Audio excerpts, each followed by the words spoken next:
The previous video saw us laying a strong foundation for analyzing Steph Curry's NBA shooting data by defining the measures that will be the focus of our analysis.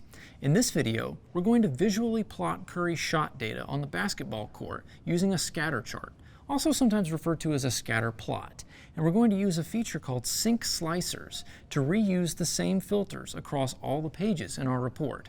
Follow along with me, and let's start plotting our data.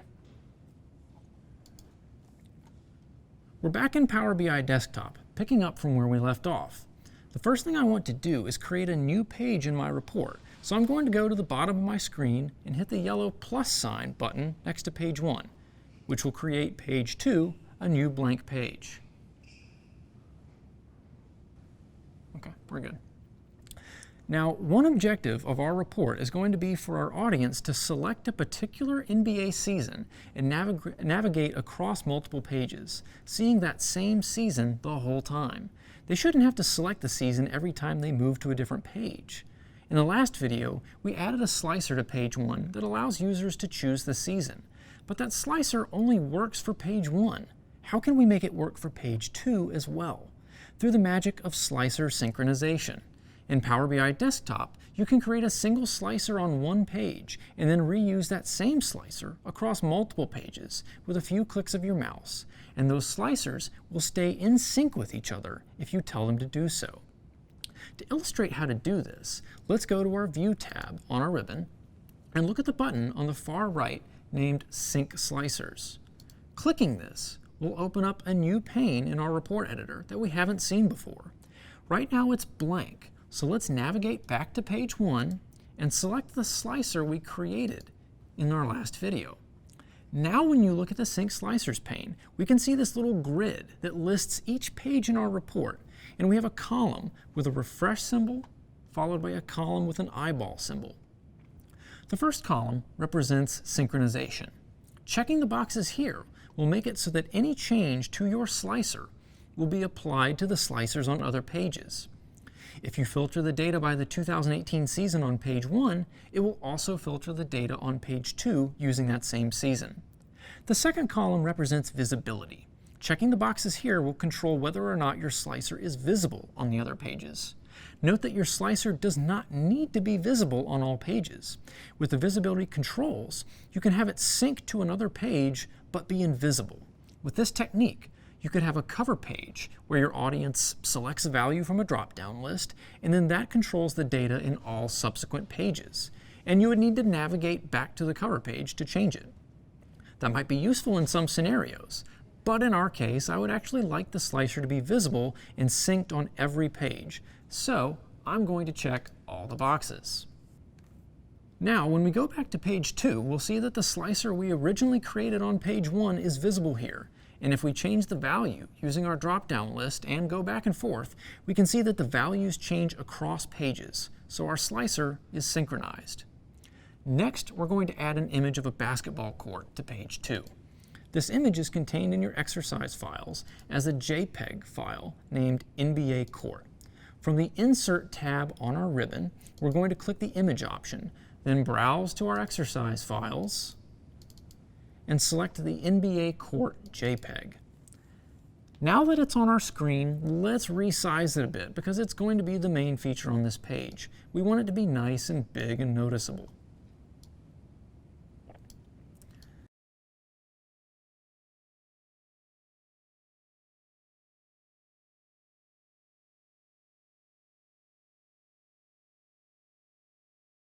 Next, let's bring in our shot data as a scatter chart by going to the Visualizations pane and finding the little icon that looks like a bunch of polka dots arranged between two axes. Scatter charts are typically used to plot two sets of variables, so we can visually look for relationships between them. For example, if we wanted to analyze causes of climate change, we might build a scatter chart where we plot global temperatures on the x-axis, and on the y-axis we can put atmospheric carbon dioxide concentration or methane concentration and use the dots in our chart to observe the correlation between temperatures and the amounts of CO2 or CH4 in our atmosphere. This will drop our chart onto the page, and then let's go ahead and drop in our fields. We're going to add make or miss to the legend And then we're going to add our left location to the x-axis and our top location to the y-axis.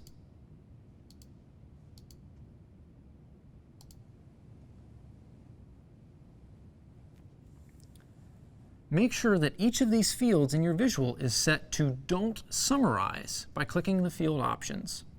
When we do this, we get a very elongated visual that kind of resembles a horseshoe, which is all of Curry's shots for the 2018 season in this data set. In geometry, this kind of system where we plot points in a space using numerical coordinates is called a Cartesian coordinate system. Cartesian coordinates are a fantastic way of visualizing sports data because most sports take place on a bounded two-dimensional playing surface like a field or a court. Obviously, we're looking at basketball shot data in this exercise, but I've also worked on a project in Power BI in the past where I used these kinds of two-dimensional coordinates to show players passing or shooting the ball in a soccer match. So now that we've added our fields to the scatter chart, we can see it looks a little messy. Our x-axis is way too skinny, which makes the whole chart appear too elongated. We need to resize it so it better fits the size of our basketball court image. And then we need to adjust our x and y axes and change some other things about the appearance of our chart. To do this, I'm going to introduce you to a critical part of visualizing data in Power BI Desktop, which is the format settings. All visuals have format options that you can configure in Power BI Desktop, including fonts, colors, shapes, titles, interactions, and so forth. And these options vary between different types of visuals. For instance, a pie chart visual obviously won't let me format an x or y axis because pie charts don't have x and y axes. Which format options are available just depends on what visual you're using at the time. First, let's take a closer look at our scatter chart. You can see the x and y axis both meet in the bottom left corner at the number 0. In coordinate systems, this is called the origin. From the origin, the y-axis goes up to around 450, and the x-axis goes to the right until it gets to 500. And all of Curry's shots fall roughly within this range. This is going to be important in a few moments as we start changing the format settings. Let's select our scatter chart, then go to the Visualizations pane and locate the button that resembles a paint roller, like you would use to paint your house. Clicking this icon will change the format settings for our visual. You can see over a dozen headings, each of which can be expanded or collapsed to show their settings. We're going to change a lot of things here, and this could get a little tedious, so follow along with me carefully, and I'll do my best to explain everything we're doing and why we're doing it. First, let's look at the title. Under the title settings, you can see we can change the title itself, the font color, the background color, the alignment, as in left, center, or right, and both the font family and the font size. If we wanted to alter any of these properties, this is the place to do it.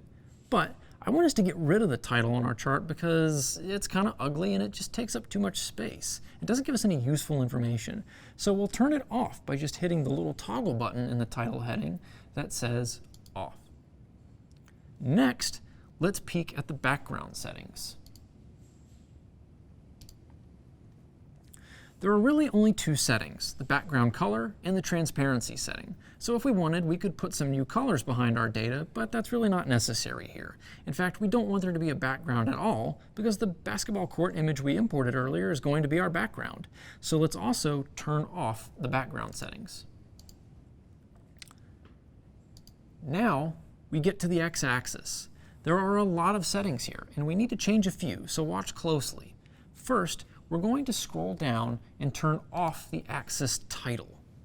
It doesn't serve any purpose here, so let's get rid of it by clicking the toggle button. Next, we need to set the start point and end point for the axis. Why would we do this? Well, remember that charts in Power BI are interactive, and as you filter data using slicers or other visuals, oftentimes the scaling of the chart will change dynamically because more or fewer data points are becoming visible, and the chart needs to adjust the start and end points of its axes to fit all of the data into the visual. We don't want that to happen here because our background image is a static image of a basketball court.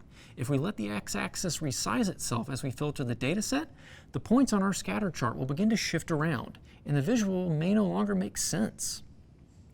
Remember that the axes on our chart show the data ranging from around 0 to about 500 on both the x and y axis. So we're going to change the start setting of the x-axis to -10 and the end setting to 500.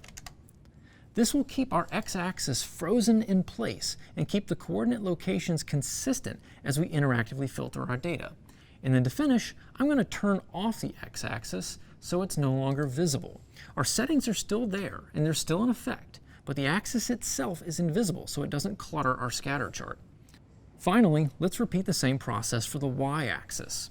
We're going to turn off the axis title and then set the start point to -10 and the end point to 500.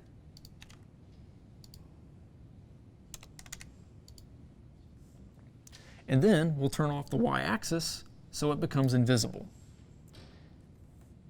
At this point, the only things we should see in our chart are the data points themselves and the legend up at the top where the title used to be. We're going to keep the legend because it gives us a nice visual cue to determine what color means a make or a miss. But let's tweak the colors a bit. Power BI is defaulted to a dark blue for miss and a medium blue for make, and I don't think there's enough contrast between those two colors. Let's change these colors by going back to our format settings and find the data colors heading. Here, we can see we have two color pickers we can use, one for make and one for miss. I actually like the blue for make because it's close to the shade of blue that the Golden State Warriors use in their uniforms, so let's keep that the way it is. But let's change miss to a yellow color so it can match Golden State's other primary color, which is yellow. So there's a nice mustard yellow we can use that makes it easy to distinguish between makes and misses, and also styles our visual after Stephen Curry's NBA team. I also don't think the dots on our chart are big enough, so let's go to the shape setting and increase the size of these dots from -10 to 0.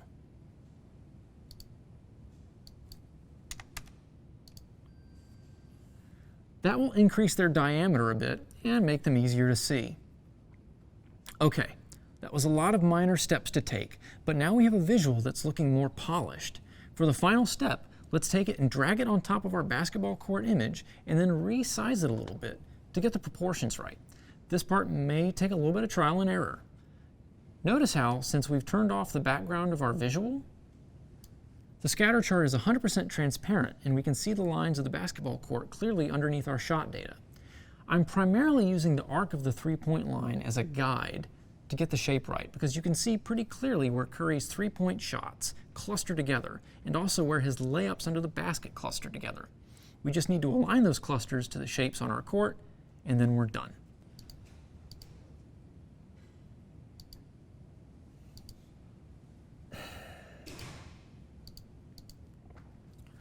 Okay. Quick note, if your scatter chart ends up behind your basketball court, you need to move it to the front. Objects on a Power BI page are organized in layers from the back of the page to the front, and whatever objects get added first are the backmost, while objects that were added later are the frontmost. You may have added the scatter plot before you imported the NBA Court JPEG. To change whether your chart appears in front of or behind the image, first select your chart, then go to the Format tab on your ribbon. There are two buttons named Bring Forward and Bring Backward that you can use to move your chart to the back or to the front. Before we wrap up, let's take a moment here to navigate through the different seasons using our slicer in the top left corner and observe how the data changes over the years. In the 2010 and 2011 seasons, Curry's shot attempts seem more or less evenly spread out across the court. When we go to 2012, we see the data gets a lot more sparse. The season that began in 2011 and ended in 2012 was unique because the NBA lockout that ran from July to December of 2011 shortened the season by about 20 games. Plus, unfortunately for Curry, he missed another 40 games due to ankle and foot injuries, so we don't have much data for 2012. Let's settle on the 2016 season. The Warriors didn't win the NBA championship that year, falling one game short to the Cleveland Cavaliers.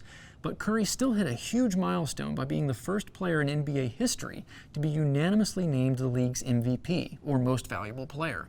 So I think 2016 is going to be some really interesting data to examine in the next couple of videos. Let's recap this lesson.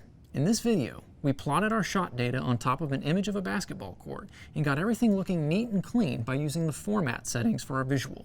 We showed you how you can adjust colors, X and Y axes, titles and backgrounds. These are just a few of the ways you can reformat visuals in Power BI Desktop. And we also looked at how you can unify slicers across multiple pages using the Sync Slicer feature.